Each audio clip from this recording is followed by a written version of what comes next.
$6 millones. Esa fue la cifra que, según la filtración, Washington habría puesto sobre la mesa para intentar detener una crisis que ya no podía controlar. No era una oferta cualquiera.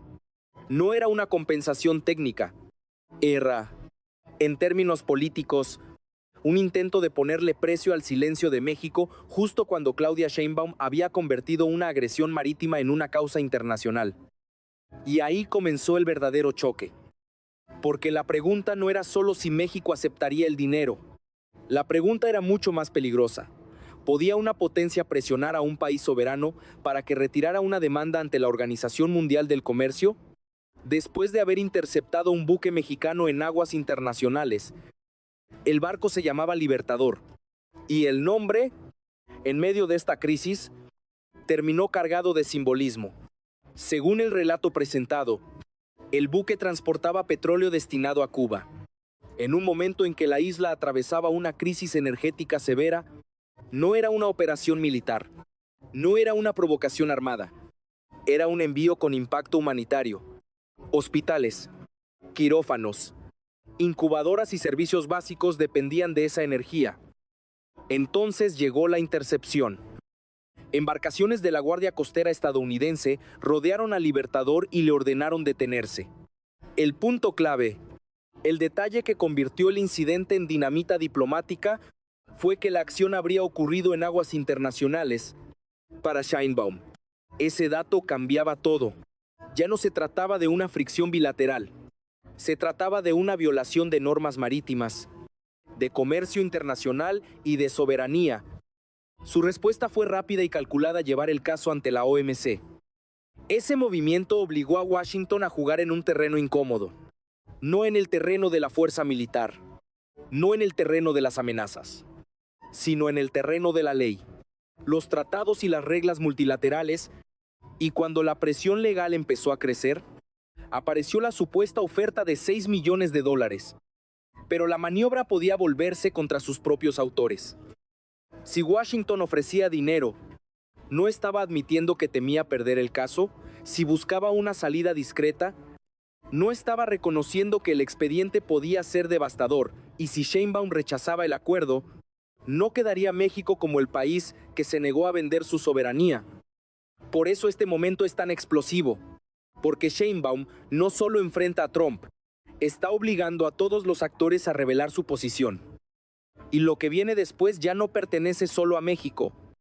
Lo que la Casa Blanca aparentemente no calculó fue la velocidad con la que Claudia Sheinbaum transformaría un incidente marítimo en una batalla geopolítica de escala global, porque apenas México presentó la demanda ante la Organización Mundial del Comercio, el conflicto dejó de girar únicamente alrededor del buque Libertador. Empezó a girar alrededor de una pregunta mucho más peligrosa para Washington. ¿Hasta dónde podía seguir Estados Unidos imponiendo sanciones extraterritoriales sin enfrentar una rebelión internacional organizada? Y ahí apareció la estrategia real de Sheinbaum. La presidenta mexicana entendió algo fundamental.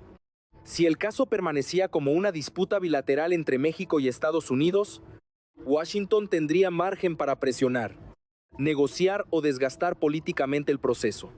Pero si lograba internacionalizar el conflicto, si conseguía convertirlo en un símbolo contra el unilateralismo estadounidense, entonces el costo político para Trump se multiplicaría. Por eso el movimiento más importante no fue la demanda en sí, fue la construcción de una coalición. En cuestión de días, gobiernos de América Latina comenzaron a respaldar públicamente la posición mexicana. Algunos lo hicieron por afinidad ideológica, otros por cálculo estratégico, y otros porque entendieron que el caso podía convertirse en un precedente útil para el futuro. Si México lograba sentar a Estados Unidos en el banquillo de la OMC por bloquear un envío humanitario, entonces cualquier país afectado por sanciones estadounidenses podría intentar hacer lo mismo. Ese fue el punto de inflexión. El caso dejó de tratarse de Cuba, incluso dejó de tratarse de México. Empezó a tratarse del equilibrio de poder internacional. Según el relato filtrado, más de 120 pascalices habrían expresado apoyo a la demanda mexicana. Esa cifra, verdadera o exagerada, tenía un impacto político enorme, porque proyectaba la imagen de un Estados Unidos aislado frente a una mayoría global cansada de las presiones económicas unilaterales, y Sheinbaum aprovechó esa percepción con precisión. Mientras Washington intentaba reducir el conflicto a un problema técnico de seguridad marítima, México lo presentaba como una lucha por la soberanía y el derecho internacional. Era una guerra narrativa. Y en esa guerra, Sheinbaum estaba logrando colocar a Trump en una posición defensiva. Cada declaración de la Casa Blanca parecía alimentar el argumento mexicano. Cada intento de presión reforzaba la imagen de un país poderoso intentando aplastar a uno más débil. Cada filtración sobre negociaciones secretas hacía crecer la sospecha de que Washington temía una derrota jurídica humillante. Pero la presión sobre Sheinbaum también aumentaba, porque desafiar a Estados Unidos tiene costos reales. México depende económicamente de su vecino del norte. Millones de empleos están conectados al comercio bilateral. Los mercados reaccionan ante cualquier señal de tensión. Los inversionistas observan cada gesto. Y dentro del propio aparato político mexicano existían sectores preocupados por el riesgo de convertir una disputa diplomática en una confrontación prolongada. Ahí es donde la estrategia de Sheinbaum se volvió más compleja. Ella necesitaba mostrarse firme, sin provocar un colapso económico. Necesitaba mantener el respaldo internacional sin perder control interno. Necesitaba aparecer como una líder soberana, pero también como una figura racional capaz de evitar una escalada incontrolable. Por eso, la supuesta oferta de $6 millones era tan delicada. No solo representaba dinero, representaba una salida política, una oportunidad para cerrar discretamente el conflicto antes de que alcanzara niveles imposibles de controlar. Pero aceptar habría destruido el relato que Sheinbaum estaba construyendo. Habría enviado un mensaje devastador tanto a sus aliados como a sus opositores que la presión de Washington todavía podía doblar a México. Y ella entendía perfectamente el peligro, porque el verdadero capital político que estaba acumulando no provenía únicamente del nacionalismo mexicano. Provenía de la imagen internacional de una presidenta latinoamericana capaz de enfrentar a Estados Unidos usando las propias reglas del sistema internacional. Eso explicaba por qué la crisis empezaba a preocupar incluso a sectores dentro de Washington. El problema ya no era solo legal, era simbólico. Si Trump perdía esta batalla narrativa, otros gobiernos podrían copiar el modelo mexicano. Otros países sancionados podrían recurrir a tribunales internacionales. Otros líderes podrían descubrir que desafiar a Estados Unidos no necesariamente conducía al aislamiento. Y justamente ahí comenzaba la parte más peligrosa del conflicto. Porque mientras la coalición internacional crecía, también crecían las presiones para que Trump respondiera con más dureza. Dentro de la Casa Blanca comenzó entonces una fractura silenciosa. Por un lado estaban los sectores más duros, convencidos de que ceder ante México enviaría una señal de debilidad intolerable. Para ellos, el problema ya no era el Libertador, Nechuba, ni siquiera la OMC. El problema era Claudia Sheinbaum. Una presidenta latinoamericana estaba desafiando abiertamente la autoridad política de Washington y, peor aún, estaba logrando apoyo internacional mientras lo hacía. Por otro lado estaban los pragmáticos, funcionarios que entendían que el caso podía convertirse en un desastre estratégico, porque cuanto más escalaba la confrontación, más crecía la percepción de que Estados Unidos estaba abusando de su poder, y en política internacional, la percepción puede ser tan peligrosa como la realidad. Fue entonces cuando apareció una segunda propuesta, una cumbre de emergencia en Ciudad de México. La idea parecía simple. Donald Trump, representantes cubanos y el gobierno mexicano sentados en la misma mesa, proyectando una imagen de diálogo y negociación.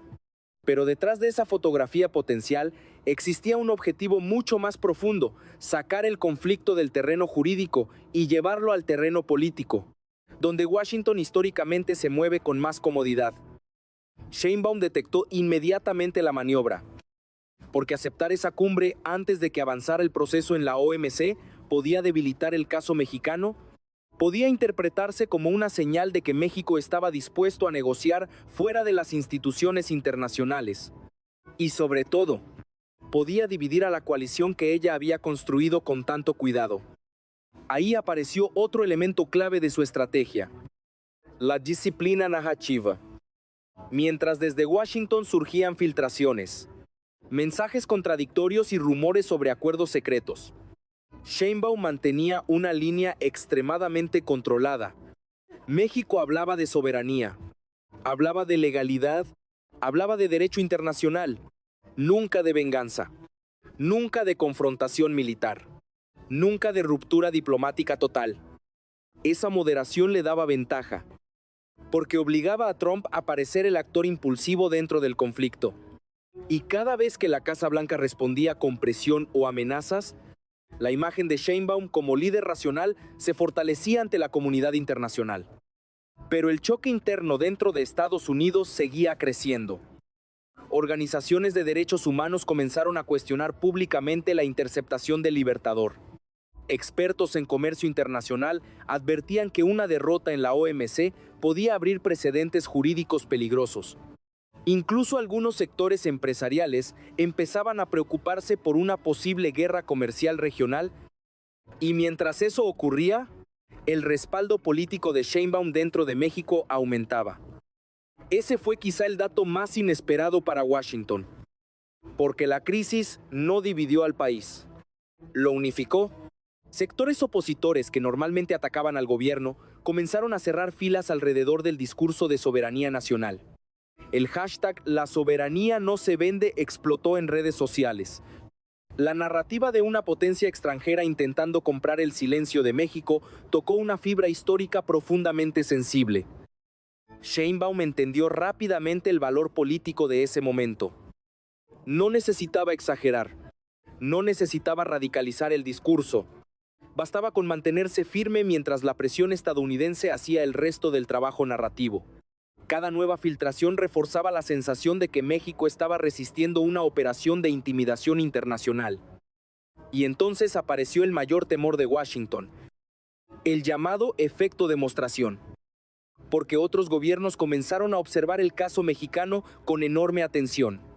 Países afectados por sanciones estadounidenses entendieron que Sheinbaum estaba construyendo una posible ruta de resistencia institucional.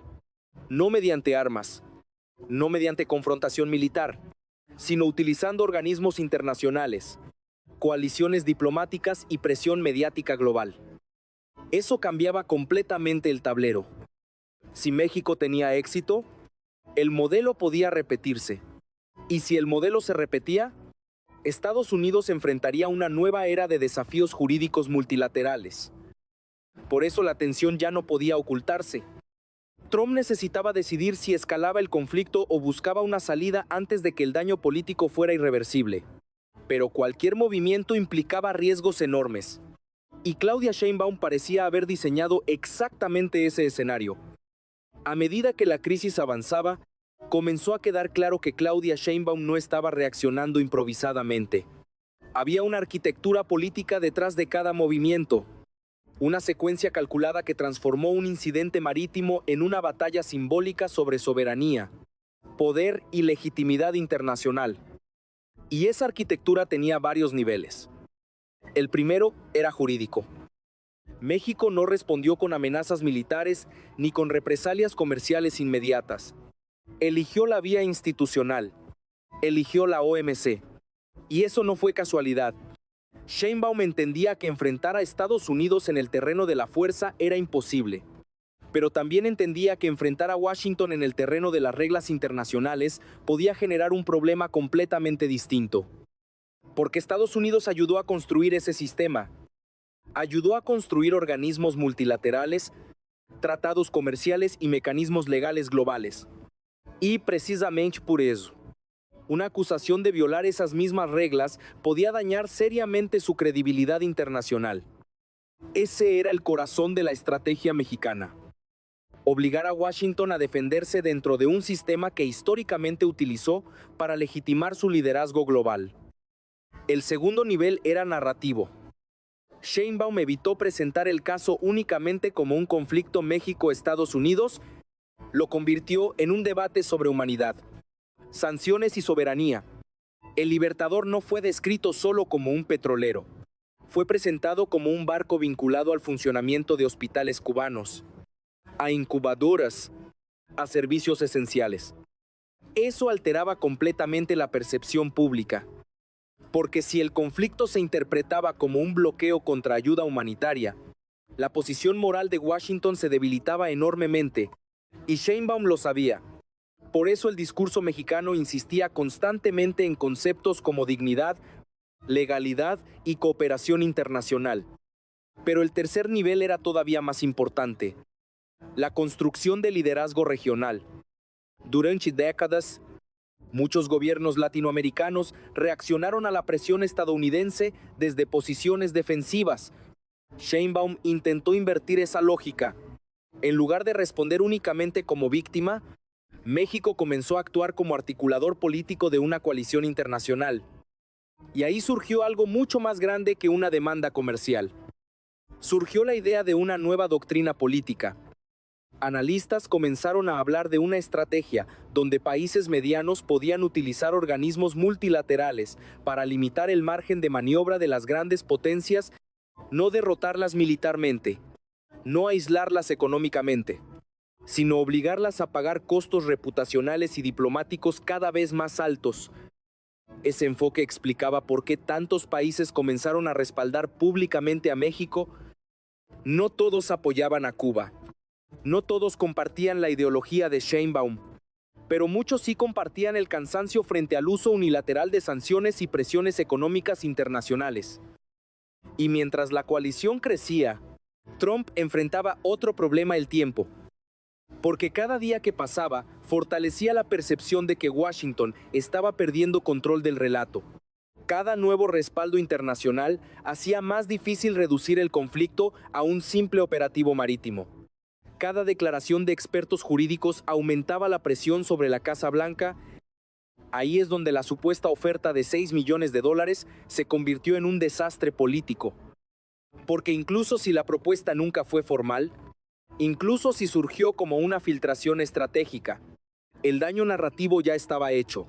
La imagen proyectada era devastadora: una superpotencia intentando evitar una condena internacional mediante presión económica. Y Sheinbaum aprovechó ese momento con enorme precisión. No necesitó responder con discursos explosivos. No necesitó insultar públicamente a Trump. Bastó con mantener firme la posición mexicana, mientras el rechazo social hacía crecer la indignación. Ese control emocional fue parte central de su estrategia. Mientras Washington parecía reaccionar con ansiedad, México proyectaba paciencia. Mientras sectores estadounidenses hablaban de confrontación, Sheinbaum insistía en legalidad. Esa diferencia de tono comenzó a redefinir completamente la percepción internacional del conflicto. Pero el riesgo seguía siendo enorme, porque cuanto más crecía el liderazgo político de Sheinbaum, más aumentaba también la presión sobre ella. Si la estrategia fracasaba, las consecuencias podían ser devastadoras para México. Una derrota jurídica, represalias económicas o tensiones comerciales podían golpear seriamente al gobierno mexicano. Y Trump lo sabía. Por eso, dentro de Washington comenzaron a evaluarse escenarios mucho más agresivos. Algunos sectores defendían endurecer la presión económica. Otros proponían desacreditar públicamente el caso mexicano. Otros insistían en una negociación rápida antes de que el panel de la OMC avanzara demasiado. El problema era que todas las opciones parecían malas. Porque Sheinbaum había logrado algo extremadamente difícil: transformar un conflicto técnico en un símbolo político global. Y cuando un conflicto alcanza ese nivel simbólico, deja de controlarse únicamente con diplomacia tradicional. Empieza a moverse por emociones, percepciones y legitimidad internacional. Y precisamente ahí estaba la verdadera amenaza para Trump. No, era solo perder un caso. Era perder autoridad frente al mundo entero. La presión comenzó entonces a expandirse en todas direcciones. Ya no era únicamente una crisis entre México y Estados Unidos. Era una crisis que empezaba a golpear la imagen global de Washington, la estabilidad política regional y hasta la percepción interna del liderazgo de Donald Trump.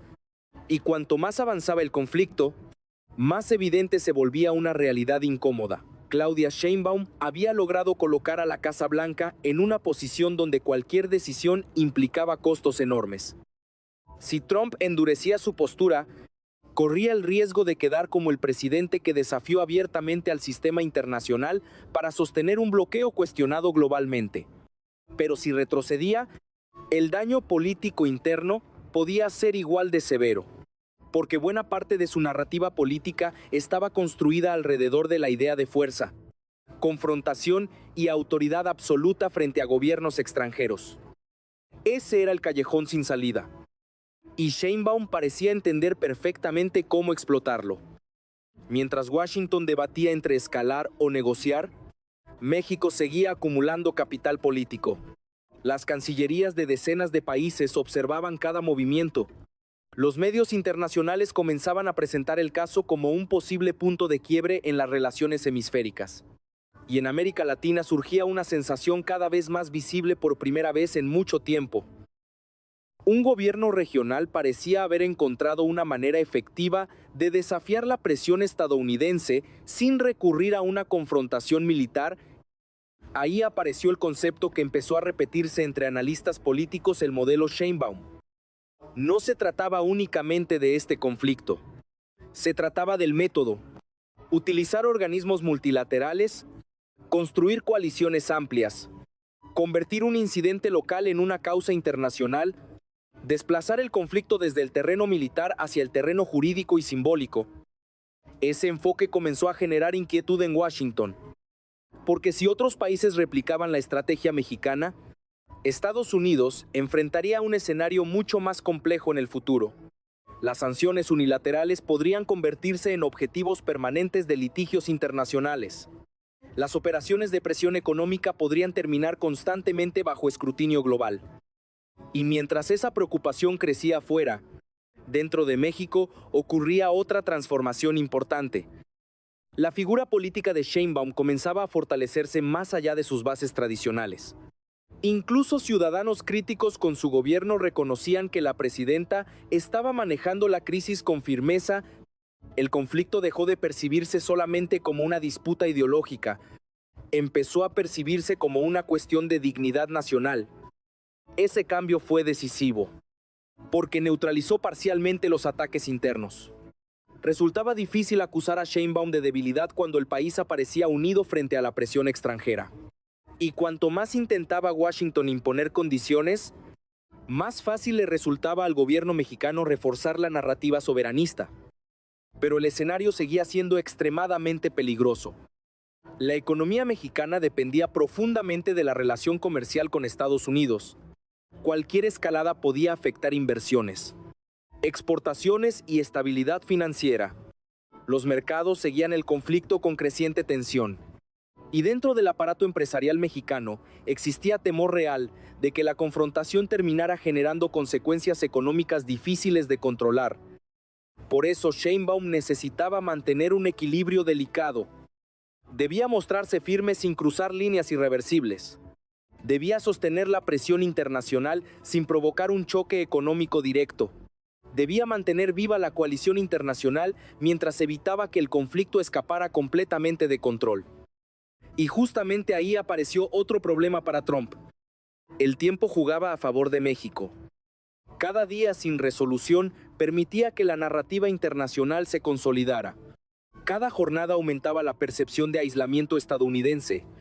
Cada nueva declaración de apoyo fortalecía la legitimidad política de Sheinbaum. Incluso dentro de Estados Unidos comenzaron a surgir voces críticas. Algunos legisladores advertían que la estrategia de confrontación podía terminar dañando gravemente la imagen internacional del país. Organizaciones de derechos humanos cuestionaban la interceptación del Libertador y el supuesto intento de presión económica posterior. Expertos en relaciones internacionales advertían sobre el riesgo de convertir a Sheinbaum en un símbolo político global. Y quizá ese era el mayor temor de Washington. Porque los símbolos son difíciles de controlar. Una presidenta latinoamericana resistiendo presiones de la Casa Blanca, respaldada por una coalición internacional y